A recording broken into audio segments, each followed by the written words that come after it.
对正确发音的这个预测是前面预测是正确的，所以这个道次第这里的藏文呢有一处错误哈。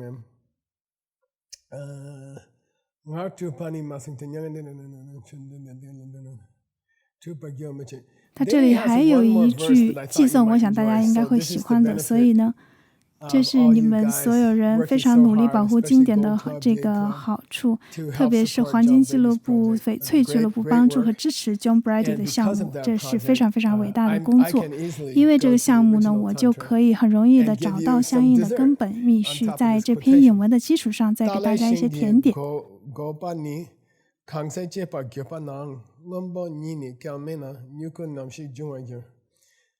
如果你将这个树冠砍下来，我们将在这里展示一幅图。我花了很长时间才找到这张图片，我把它写得很清楚，文字呢也很清楚。这个就是它的样子，一棵树被砍成了2半。如果你把树冠砍下来，假设这是一棵苹果树之类的，他举了是棕榈树的例子。如果你砍掉了顶部，它怎么能长出它的枝叶呢？若你把树的上半截拦腰砍断，那树枝会从哪里长出来呢？你正午的嫩芽将从哪里生芽呢？这是一个非常有趣的例子，因为对他人好，善待他人，他可以做正常的事情，说这是密宗练习的基础，又或者是这是所有密乘练习的根本。但是出于某种原因，这个你们也可以在小组讨论当中去探讨一下。他把这个图像翻转过来，他没有说你毁坏了树根，他说的是你把果树的上半部分全毁了。那么你怎能指望从那里收获到果实呢？你怎能指望从哪里有个小树枝长出来呢？如果说你拦腰砍掉树的上半部分，你就没有机会收获苹果了。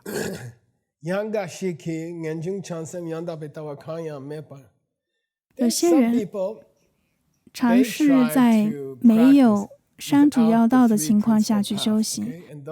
大家上过亚洲经典学院课程的同学都知道，三主要道是亚洲经典学院一阶课程的全部主题。你可以称它们为出离心、菩提心和清净见。我觉得这个英文译法有点生僻，我觉得第一个应该是我厌倦了这种生活，我厌倦了看了人们死去，我厌倦了看着事物分崩离析，我受不了了，我厌倦了，这个是第一个。那第二个菩提心意思就是我希望在没有人经历这些事情，我希望我们都能够开悟，我希望我能够做点什么来帮助宇宙中的每一个众生。顺便一提，这种态度就是我们在冥想当中要用到的，努力把病毒发送到太阳的中心，我们会把病毒杀死，我们要为全宇宙的每个人祈祷。那么像病毒这样小的东西肯定会被宇宙一样大的祈祷给杀死，我说的是真的。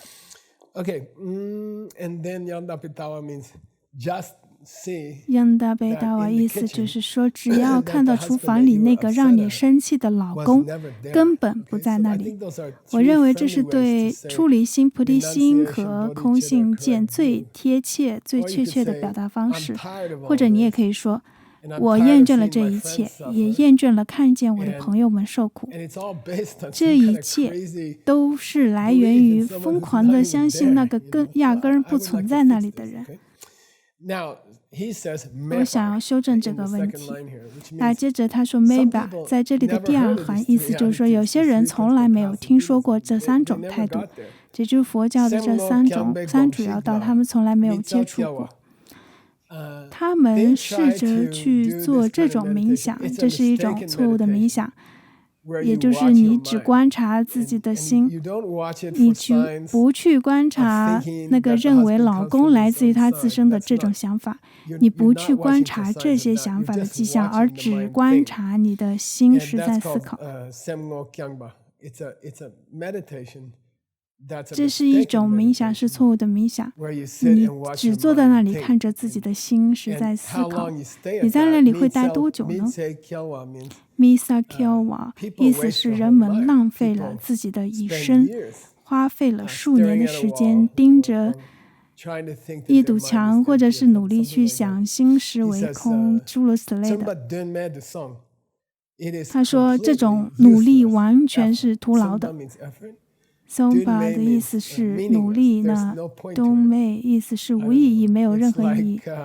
这就像是在这个浴缸里钓鱼一样，钓这个金枪鱼之类的鱼，意思就是说永远的不可能发生，是不可能的，这个是很奇怪的。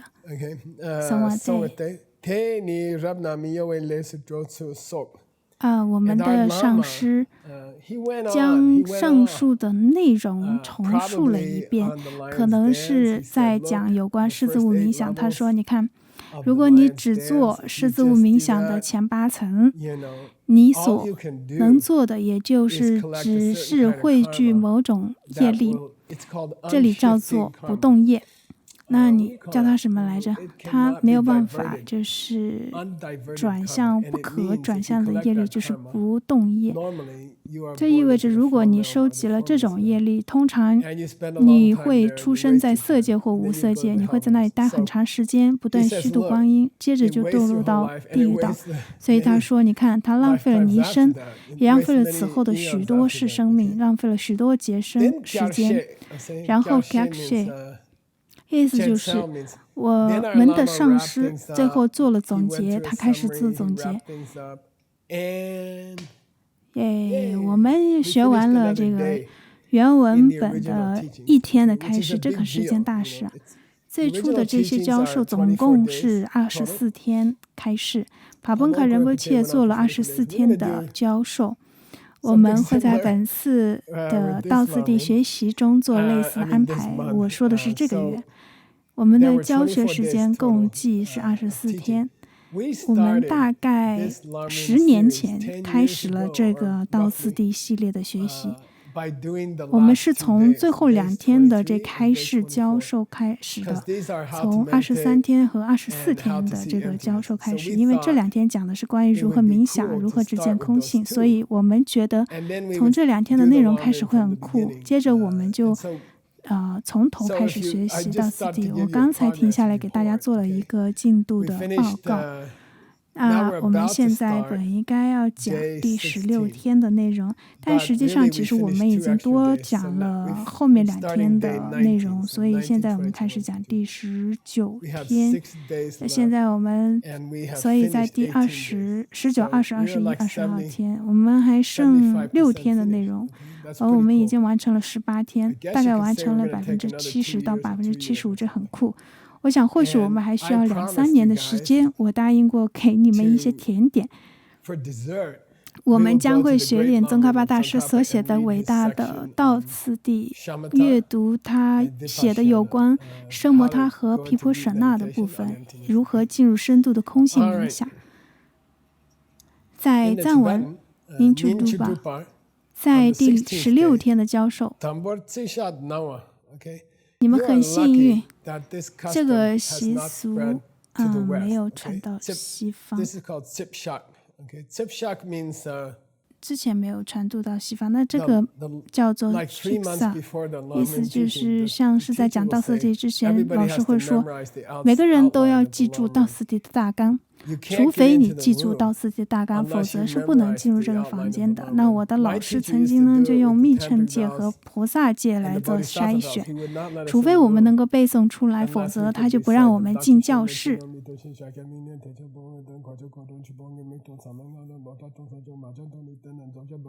我到现在仍然还记得，我觉得老师这招还是挺有用的。所以呢，因此让学生熟记大纲，这是个传统，并且老师也要记住，老师会闭上眼睛，然后根据记忆唱出来。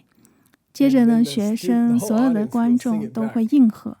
这是一个非常美的习俗，非常美丽的传统。所以呢，我们的上师帕布卡仁波切在第16天也用大纲做了这个小测试 Chipsa。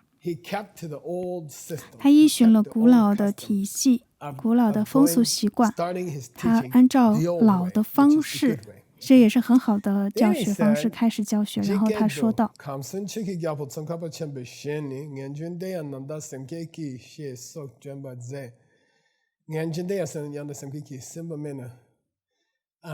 他引用了宗喀巴大师提出的3主要道，他引用了一个特别的章节，其中讲到，也许你终于到达了生命的某一个节点，在那里你对生活感到害怕，或者是担心，又或者对生活感到厌倦，你希望能过得更好。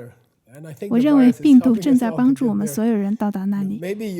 也许现在你已经到达了第1主要道，那你必须要把它包入菩提心里，你必须要把它包入到你的这个我要帮助他人的这个愿心里，让他们得到自由。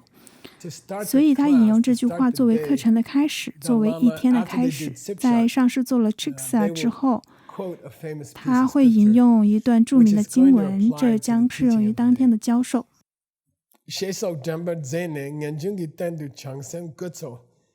他反复地告诉我们，我们如何必须先去到第1主要道，也就是说，我厌倦了生活的所有的这些烦恼，而且你必须要把它包进，要融入菩提心。他鼓励我们去 Kuluncher， 去检测我们的心，我们的动机，明确我们为什么在这里，我们为什么要学习道次第。我们这样是为了帮助别人。当你帮助别人时，你也在帮助自己。因此，在疫情期间去关注其他人，不要为自己担心。帮助别人，你就顺便得到了帮助。如果你把病毒发送到太阳，如果你为宇宙的所有的众生去祈祷，那你就战胜病毒。不用担心。所以我这里有张照片，是一群小狗，有一窝小狗狗。因为我清晰的记得曾经问过我的老师这个问题，当时我们在厨房，也就是那个蒙古寺院的寺庙的著名的厨房里，我当时在学习这个一本书。事实上呢，这是我翻译的第1本书，是一本弥勒菩萨的这个慈氏五论的大纲。我问了我的老师，到达第1道的标志是出离心，也就是对此生感到厌倦。但是当你到达了菩萨道，菩萨道这个的5道大乘的层次，第1道是不一样的。菩萨5道的第1道是为了帮助所有的众生而做。所以我说，这对于我来说有点困惑。那在我们金刚商学院的这个术语来表达，也就是你人生中的一个悲剧，会让你开始踏上这条道路。于是我就问说，仁波切啊，为什么在大乘的高阶教义当中，这个悲剧称为升起菩提心呢？然后他说，你想想，这个仍然是一个悲剧，只不过是普通的悲剧。这个悲剧，这个宇宙中的每个众生都逃不脱的悲剧，是个大悲剧。所以我喜欢称它为仁波切的答案。或许你可以说是狗狗群里的一只小狗，这个想法我很喜欢。我担心的不是一只狗，而是整个篮子的小狗，这就是整个宇宙。Sakche， 如果你上过这个课，我们的上师在这里回顾了一遍大纲，让我们知道学到哪里，然后我们马上来做这个。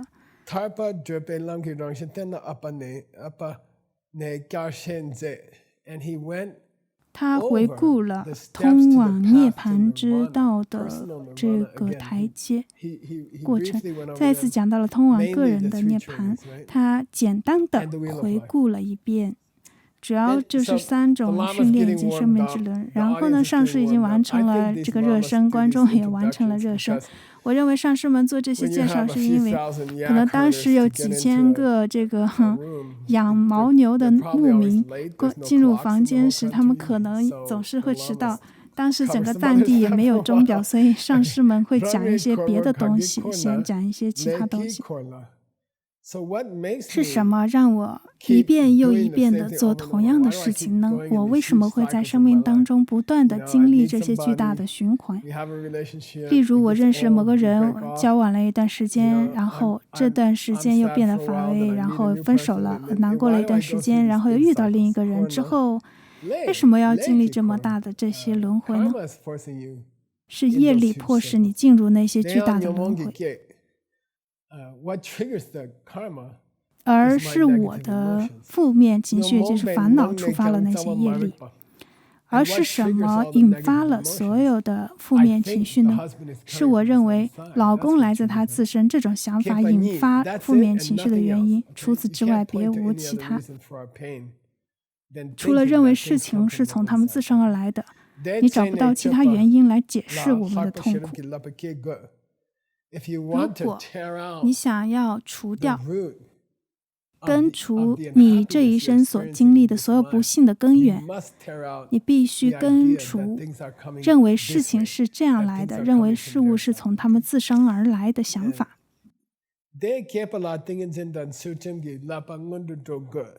如果你真的想要根除世界是从外面而来的这个根深蒂固的信念，你就需要两样东西。那第一，你必须要学会冥想，得要有定，你必须每天进行冥想。而要做好冥想，你需要什么？奖励10美金。什么？再说一遍。戒律？实际上两者都需要。Yeah, but here's where he ties. He ties.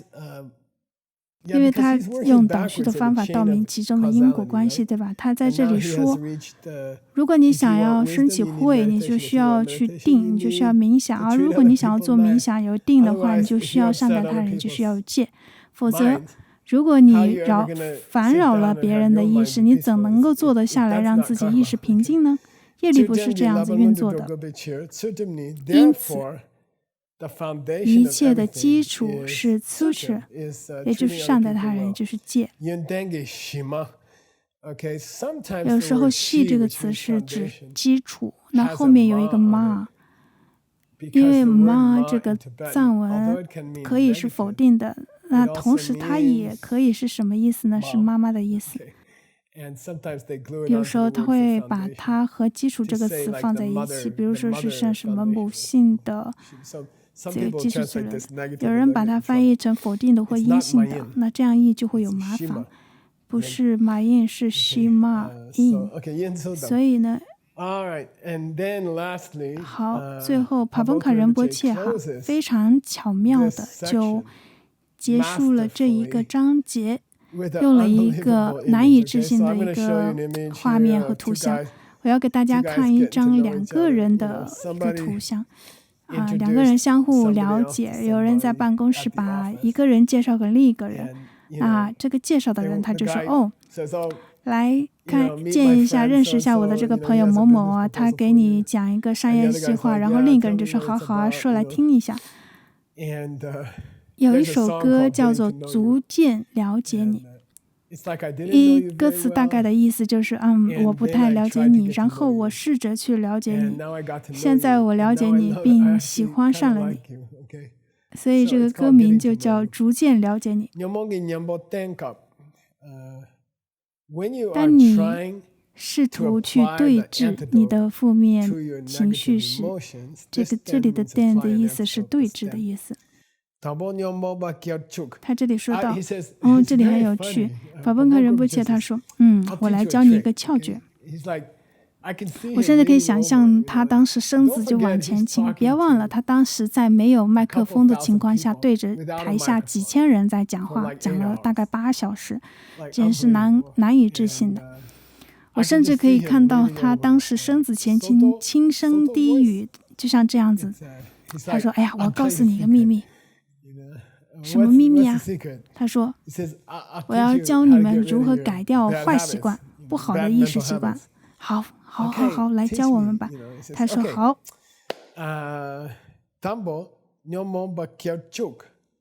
假设说你喜欢对某个人生气，比如说有人一直会让你很心烦，你没有发火，你没有整天就是说摔东西、扔东西。最近有一对夫妇打电话跟我说，我们现在处于扔东西的阶段，我们互相扔彼此东西。我说好吧，我们必须讲讲第二个老公。所以当你独自一个人的时候，你那个时候很冷静，你甚至有一点点开心。如果你跟伴侣处在这个互相扔东西的阶段呢，互相摔东西，当然他们没有朝着对方扔东西，他们是朝地上摔垃圾桶。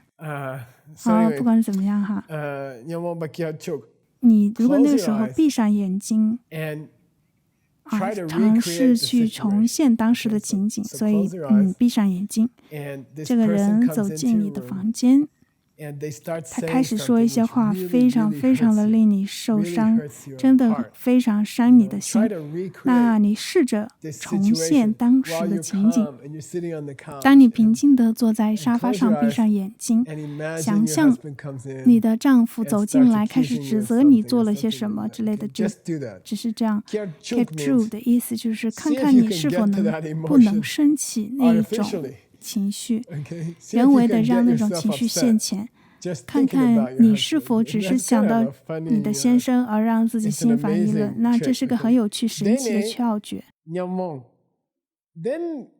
然后你会感到心烦意乱，然后这个时候赶紧睁开眼睛，试着去抓住心烦是一种怎样的感觉，捕捉那种感觉。Ngonsing 的意思是学会去认出你开始生气时的感受，通过生气的这个练习，回想老公曾经对你说过的难听的话，去学会认识开始感到心烦是什么感觉。这是个非常有神奇的方法，我们应该把它放到冥想中。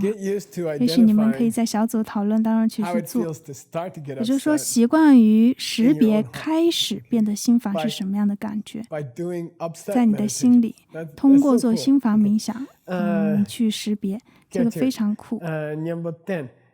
然后再来对峙。他不是从他自身那边而来的，他是来自于我的。当他对我说那些话的时候，那是来自我的。我必须要记住这一点，一定要记住这一点。然后他讲了很搞笑的，他很好玩。他说，他会毁了你一整天。意思就是这会毁了你一整天。这是妈妈叫什么啦？妈妈哈塔叫做致命点死穴。这里有个内的意思就是说，它会让你一整天都失去平衡。在冥想中练习对老公感到心烦，但是这个迷你冥想的关键是去学习识别心烦是什么感觉，所以当你开始变得心烦，可以让自己停下来。我们的老师上师就是这样总结了早上的这个论事，这也是我们总结这一集的方式。谢谢大家来学习到此地，别忘了练习这种心烦的冥想。如果你够幸运的话，你的先生会进来帮忙。它实际上是很有用的顺便一提，我们并不是要去识别心烦的感觉，我们都知道那种感觉，对吧？